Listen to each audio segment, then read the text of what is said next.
আবার একবার Indian premier লিগের খবর শিরোনামে উঠে এসেছে। 2022 বর্ষের চ্যাম্পিয়ন গুজরাট টাইটান্স দল নাকি বিক্রি হতে চলেছে।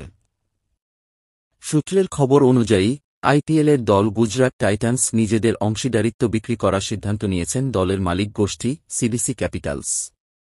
জানা গিয়েছে গুজরাটের এই দল কিনতে আগ্রহ প্রকাশ করেছেন আদানি গোষ্ঠী এবং টোরেন্ট গোষ্ঠী।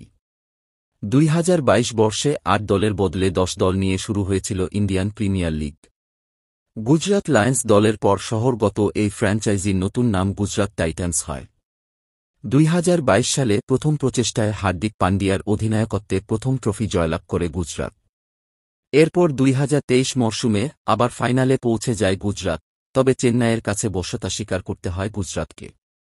2024 মরশুমে অধিনায়কত্ব ছেড়ে দেন হার্দিক পান্ডিয়া এবং অধিনায়ক করা হয়েছিল শুভমান গিলকে।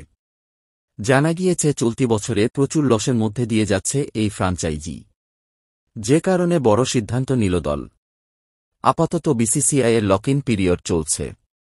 2025 এর ফেব্রুয়ারি পর্যন্ত এই একই অবস্থা বজায় থাকবে, অর্থাৎ এই সময়ের মধ্যে কোনো ফ্র্যাঞ্চাইজি দলের শেয়ার বিক্রি করতে পারবে না।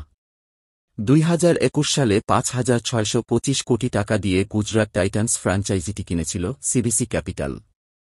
আজকের বাজারে দলের মূল্য দাঁড়িয়েছে 135 কোটি টাকার।